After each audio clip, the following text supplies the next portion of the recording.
The Age of Innocence by Edith Wharton, Book 1, Chapter 7.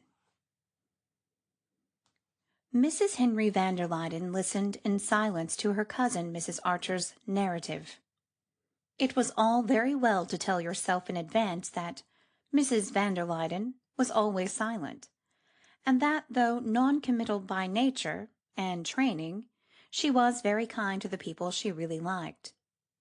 Every personal experience of these facts was not always a protection from the chill that descended on one in the high-ceilinged, white-walled Madison Avenue drawing-room, with the pale brocaded armchair so obviously uncovered for the occasion, and the gauze still veiling the ormolu mantled ornaments, and the beautiful old carved frame of Gainsborough Lady Angelica Dulac. Mrs. van der Luyden's portrait by Huntington, in black velvet and Venetian point, faced that of her lovely ancestress. It was generally considered as fine as a Cabanel, and though 20 years had elapsed since its execution, was still a perfect likeness. Indeed, the Mrs. van der Luyden who sat beneath it, listening to Mrs. Archer, might have been the twin sister of the fair and still youngish woman, drooping against a gilt armchair before the green rep curtain. Mrs. van der Luyden still wore black velvet and Venetian point when she went into society, or rather, since she never dined out, when she threw open her own doors to receive it. Her fair hair, which had faded without turning grey, was still parted in flap, overlapping points on her forehead, and the straight nose that had divided her pale blue eyes was only a little more pinched about the nostrils than when the portrait had been painted. She always indeed struck Newland Archer as having been rather gruesomely preserved in the airless atmosphere of a perfectly irreproachable existence, as bodies caught in glaciers kept for years a rosy life in death.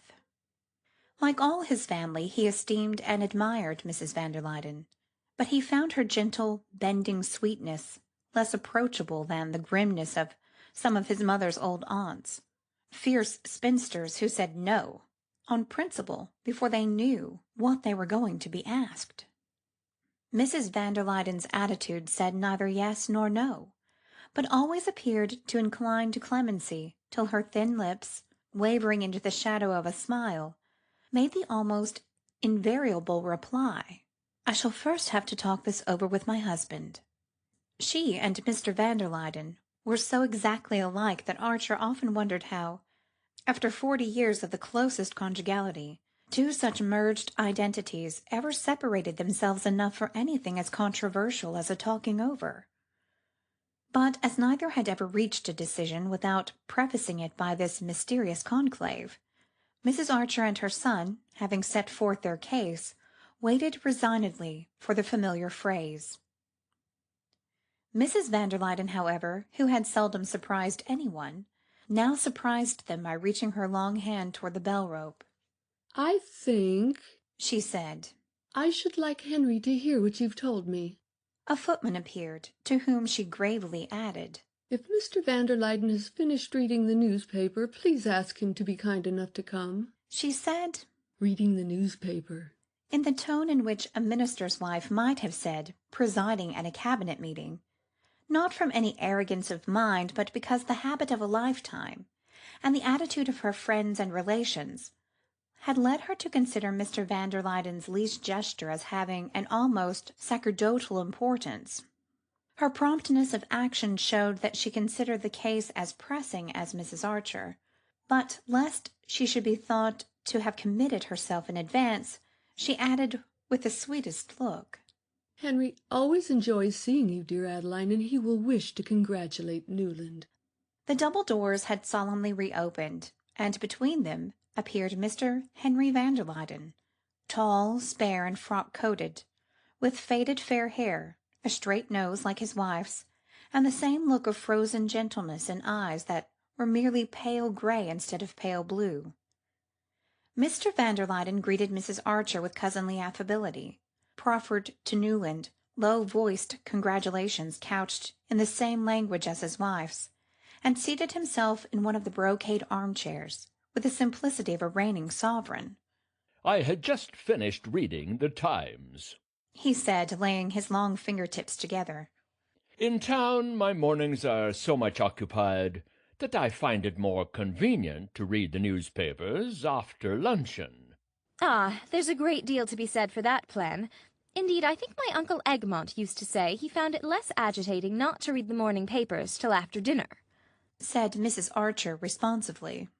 Yes, my good father abhorred hurry, but now we live in a constant rush, said Mr. van der Luyden in measured tones, looking with pleasant deliberation about the large, shrouded room which to Archer was so complete an image of its owners. "But I hope you had finished your reading, Henry," his wife interposed. Quite, he reassured her. "Then I should like Adeline to tell you—" Oh, it's really Newland's story, said his mother, smiling, and proceeded to rehearse once more the monstrous tale of the affront inflicted on Mrs. Lovell Mingott. Of course, she ended. Augusta Welland and Mary Mingott both felt that, especially in view of Newland's engagement, you and Henry ought to know. Ah, said Mr. van der Luyden, drawing a deep breath. There was a silence which the tick of the monumental ormolu clock on the white marble mantelpiece grew as loud as the boom of a minute gun.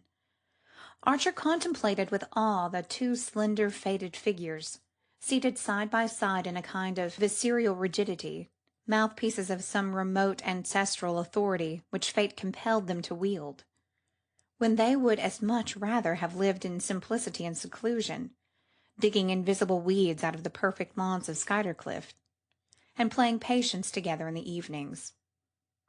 Mr. van der Luyden was the first to speak. You really think this is due to some intentional interference of Lawrence Lefferts's? he inquired, turning to Archer. I'm certain of it, sir.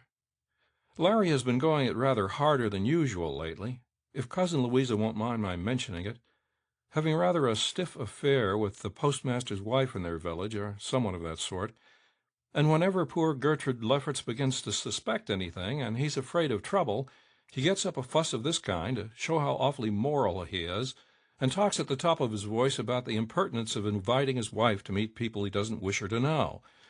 He's simply using Madame Olenska as a lightning rod. I've seen him try the same thing often before. "The Leffertses," said Mrs. van der Luyden. The Leffertses! Echoed Mrs. Archer. What would Uncle Egmont have said of Lawrence Lefferts's pronouncing on anybody's social position? It shows what society has come to. We'll hope it has not quite come to that, said Mr. van der Luyden firmly. Ah, if only you and Louisa went out more, sighed Mrs. Archer, but instantly she became aware of her mistake. The van der Luydens were morbidly sensitive to any criticism of their secluded existence. They were the arbiters of fashion, the court of last appeal, and they knew it, and bowed to their fate. But being shy and retiring persons with no natural inclination for their part, they lived as much as possible in the sylvan solitude of Skuytercliff, and when they came to town, declined all invitations on the plea of Mrs. van der Luyden's health. Newland Archer came to his mother's rescue. Everybody in New York knows what you and Cousin Louisa represent. That's why Mrs. Mingott felt she ought not to allow this slight on Countess Olenska to pass without consulting you. Mrs. van der Luyden glanced at her husband, who glanced back at her. It is the principle that I dislike, said Mr. van der Luyden. As long as a member of a well-known family is backed up by that family, it should be considered final. "It seems so to me," said his wife, as if she were producing a new thought. I had no idea, Mr. van der Luyden continued, that things had come to such a pace. He paused, and looked at his wife again. It occurs to me, my dear, that the Countess Olenska is already a sort of relation, through Medora Manson's first husband. At any rate, she will be when Newland marries. He turned toward the young man. Have you read this morning's Times, Newland?" "Why, yes, sir." said Archer, who usually tossed off half a dozen papers with his morning coffee. Husband and wife looked at each other again. Their pale eyes clung together in prolonged and serious consultation. Then a faint smile fluttered over Mrs. van der Luyden's face. She had evidently guessed and approved. Mr. van der Luyden turned to Mrs. Archer.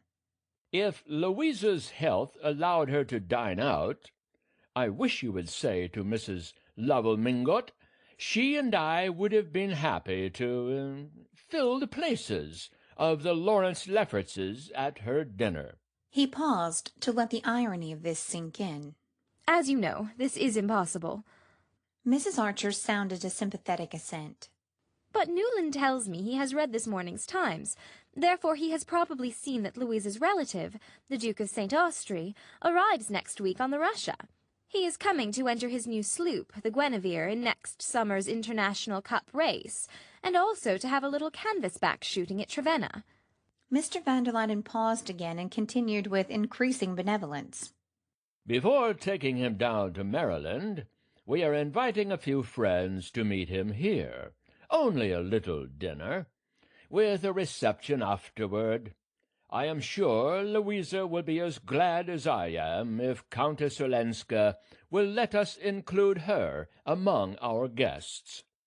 He got up, bent his long body with a stiff friendliness toward his cousin, and added, "I think I have Louisa's authority for saying that she will herself leave the invitation to dine when she drives out presently with our cards. Of course, with our cards." Mrs. Archer, who knew this to be a hint that the 17-hand chestnuts, which were never kept waiting, were at the door, rose with a hurried murmur of thanks. Mrs. van der Luyden beamed at her with the smile of Esther interceding with Ahasuerus, but her husband raised a protesting hand.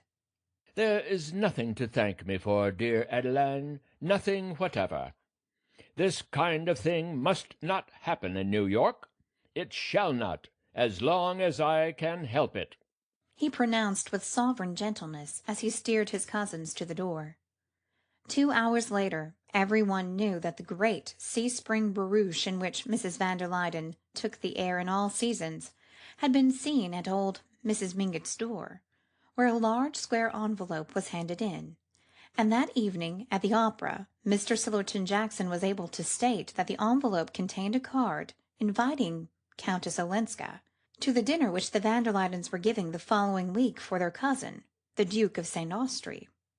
Some of the younger men in the club box exchanged a smile at this announcement, and glanced sideways at Lawrence Lefferts, who sat carelessly in the front of the box, pulling his long fair moustache, and who remarked with authority, as the soprano paused, "No one but Patti ought to attempt the somnambula." End of Book 1, Chapter 7 of The Age of Innocence.